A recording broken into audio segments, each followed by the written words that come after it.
Ilang kalsada naman sa Northern Luzon at Eastern Visayas ang sarado pa rin dahil sa epekto ng magkakasunod na bagyo. Si Madeline Villar Ratillo sa detalye ng balita. Mads? Yes, Gianna, aabot na sa 14 na pangunahing kalsada sa Cordillera Administrative Region, Ilocos Region, Cagayan Valley at Eastern Visayas dahil sa ang nananatiling sarado sa mga motorista dahil sa epekto ng habagat at magkakasunod na bagyong Mirasol, Nando at Opong. Sa report ng Bureau of Maintenance ng DPWH, hindi pa rin madaanan ang bahagi ng Apayao Ilocos Norte Road sa Kalanasan Apayao dahil sa baha. Maging ang bahagi ng Baguio Itogon Road sa Barangay Poblasyon sa Itogon Benguet dahil sa gumuhong lupa.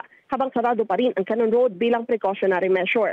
Sarado naman ang bahagi ng Congressman Andres Acop Cosalan Road sa Sitio Patok sa Dopog, Ambagig, Daklan, Benguet dahil sa soil collapse at nagtumbahang puno.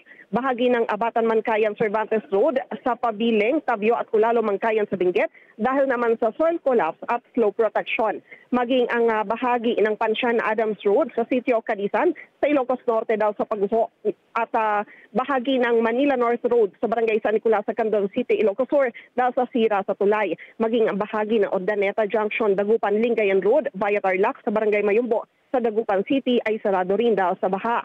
Ang bahagi ng Pangasinan, Nueva Vizcaya Road, sarado rin dahil naman sa soil erosion at naglaglagang mga bato. Maging ang San Fernando Bagulin Road sa La Union dahil sa sira sa tulay at naputol na kalsada. Sarado rin ang Basco Contra Costa Road dahil sa naputol na kalsada. Maging ang bahagi ng Cagayan Apayao Road, Itawes Overflow Bridge 1 at 2 dahil sa pinsala sa kalsada. Sarado rin muna ang Kabagan Santa Maria Overflow Bridge sa Isabela dahil sa baha at maging sa Right Top Borongan Road sa Eastern Samar dahil naman sa naglaglagang mga bato. Nagpakalat na higit 3,000 quick response teams ang DPWH at meron na ring mga equipment ang nakadeploy. Yan ay para sa agarang clearing operation kapag bumuti na ang panahon. Balik sa inyo dyan, Gianna. Maraming salamat, Madeline Villar Ratillo.